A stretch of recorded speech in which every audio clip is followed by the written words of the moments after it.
ওই দেখো ভাঙতে শুরু করেছে, রাস্তাটা ধসতে ধসতে সামনের দিকে এগিয়ে যাবো। এই দেখো ফাটল ধরে গেছে, যে কোনো মুহূর্তে এটা ধসে পড়বে। কাজের টাইমে কাজটা করলো না। আমি আর শফিকুল চলে এসেছি লালগোলা তারানগরে। এইখানে নদীর স্রোতে ধস নামছে, সেই ধস নামা দেখতে এবং কি পরিস্থিতি সেটা আপনাদের দেখানোর জন্যই আমরা চলে এসেছি।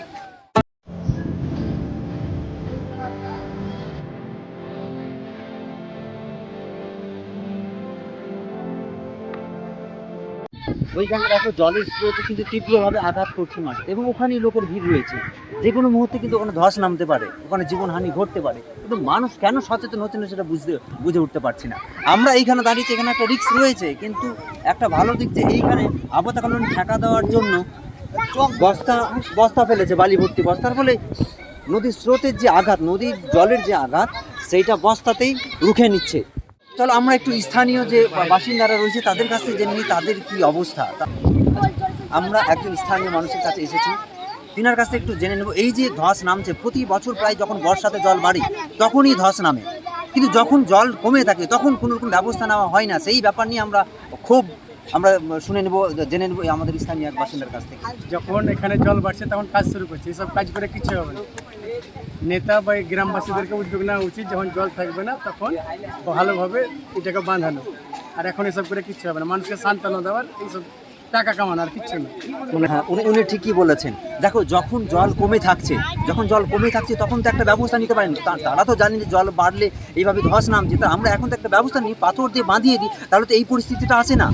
এইটা কেন রাজনৈতিক নেতারা বুঝতে চাইছেন না? কেন তিনারা একটা ব্যবস্থা নিচ্ছেন না? শুধু আশ্বাস দিয়েই যাচ্ছেন যে এইবারও এই বাঁধিয়ে দেবো, এই ব্যবস্থা নেব, কিন্তু যেই ভোটের সময়টা চলে যাচ্ছে, পার হয়ে যাচ্ছে, তারপরে আর দেখা নেয়। আজকে তারই ফলস্বরূপ আমরা দেখতে পাচ্ছি এই যে গ্রামের দিকে ধস নামে এগিয়ে আসছে নদী। তারপরে এই যে সামনে আশেপাশে যে বাড়িগুলো রয়েছে সবগুলো এদিকে একটু ফোকাস করো, আশেপাশে যে বাড়িগুলো রয়েছে দেখো, ওই দেখো ভাঙতে শুরু করেছে। আশঙ্কাজনক ভাই মানুষ ভাঙতে শুরু করেছে, যখন কেননা নদী ধারে যে কোনো মুহূর্তে তলিয়ে যেতে পারে। বুঝতে পারছি এই ব্যাপারে মানুষ একটু সচেতন হওয়া দরকার, বিশেষ করে যারা দায়িত্বশীল মানুষ, যারা নেতা মানুষ, তাদেরকে একটু সজাগ হওয়া দরকার যে যখন জল কমে থাকছে তখন কেন তারা পাথর দিয়ে বাঁধাচ্ছে না নদীকে। এই প্রশ্নটা কিন্তু থেকেই যাচ্ছে। আমরা সেই ক্ষোভটা আমরা স্থানীয় মানুষদের কাছে জানতে পারলাম। এখন বালির বস্তা দিয়ে সাইডে দিয়ে কি হবে, এগুলো দিয়ে তো কিছু রোখা যাবে না, কিচ্ছু হবে না। সেই দৃশ্য আমরা ওই শামসেরগঞ্জেও দেখেছি, বুঝতে পেরেছি সবগুলো। সেই শামসেরগঞ্জে একই রকম পরিস্থিতি। আমরা একটা এটা কিন্তু সত্য কথা, জনসম্মুখে সবাই জানে যে এইরকম পরিস্থিতিটা, যে যখনই এই জল বাড়ছে কাটছে তখন মানুষরা গিয়ে ওখানে হ্যাঁ বাঁধিয়ে দেবো এই একটা আশ্বাস দিচ্ছে, কিন্তু যেই স্রোতটা কমে যাচ্ছে তারপরে যে বাঁধিয়ে মানুষকে একটু আশ্বস্ত করবে সেইরকম কোনো রকম পদক্ষেপ নিতে দেখা যায় না দায়িত্বশীল মানুষদের। নেতারা ভুলে গেছে আর জনসাধারণ গ্রামবাসীও ভুলে গেছে। নেতারা দেখার জন্য আসছে যে কিরকম লাগছে, দেখতে ভালো লাগছে, মজা লাগছে। ওদের বাড়ি ঘর তো কাটে না, ওদের বাড়ি ঘর কাটতে তো ওরা ব্যথাটা বুঝতে পারতো। যারা এই এলাকায় আছে তারাই বুঝছে, তারাই বুঝছে। এখান থেকে বাড়িঘর চলে যাওয়ার পরে যদি বাস নেমে যায় তাহলে তারা কোথায় গিয়ে বসবাস করবে, কোথায় বাড়িঘর করবে, সেই জায়গা আছে কি? তারা অত্যন্ত আশঙ্কায় হয়তো ভুগছে। সেই সম্পর্কে আমরা স্থানীয় মানুষদের কাছে মানুষদের কাছে আমরা একটু জেনে নেব। চলো ছবিগুলো ওই সামনের দিকটা আমরা একটু দেখিয়ে দিই।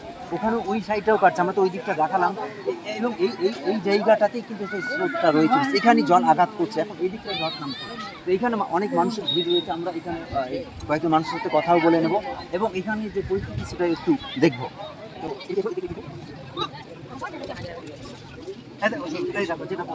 ওই দেখো এখানে জলের স্রোত রয়েছে, তারই আঘাত। এই দেখো ফাটল ধরে গেছে, যে কোনো মুহূর্তে এটা ধসে পড়বে এবং আস্তে আস্তে এটা এইদিকে এগিয়ে আসছে।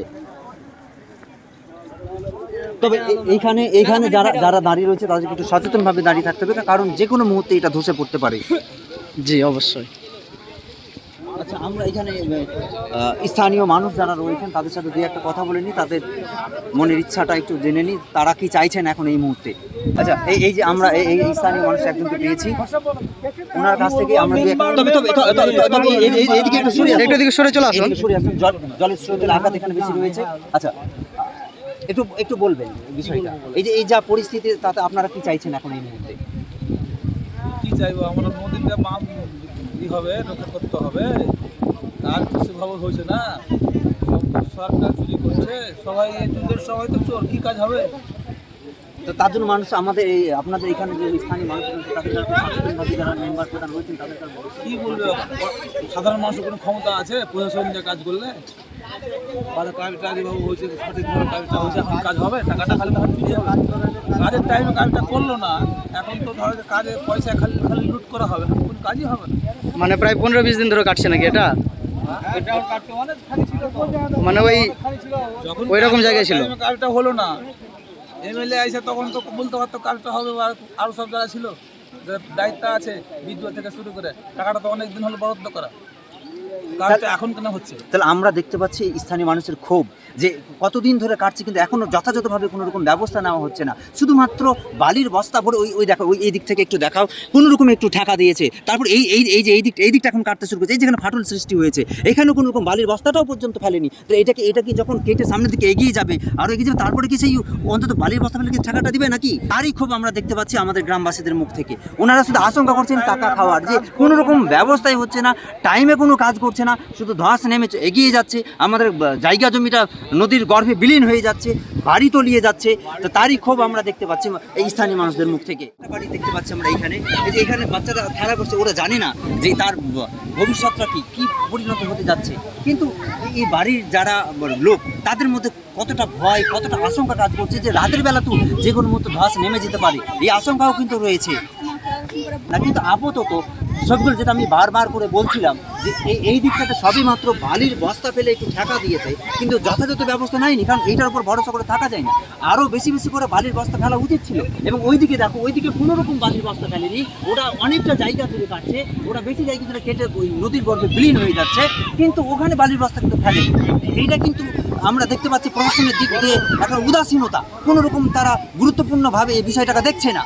দেখো শফিকুল, এই যে রাস্তাটা এটা হচ্ছে লালগোলা যাওয়ার রাস্তা তারানগর থেকে, এই রাস্তাটাও পর্যন্ত ধসে গেছে। দেখো রাস্তাটা ধসতে ধসতে সামনের দিকে এগিয়ে যাচ্ছে এবং তারপরে আরও কয়েকটা বাড়ি কিন্তু পড়বে।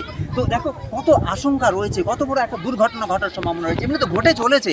এই তোমাকে আমি যেটা আগে বলছিলাম যে এই বাড়ির যারা বাসিন্দা তারা কতটা ভয় নিয়ে রাতের মধ্যে বাস করছে, একবার ভাবো তো তুমি। তারানগরের নদী ভাঙন পরিদর্শনের পরেই আমরা এখন বেরিয়ে পড়লাম বাড়ির উদ্দেশ্যে। দেখা হচ্ছে পরের ব্লগে।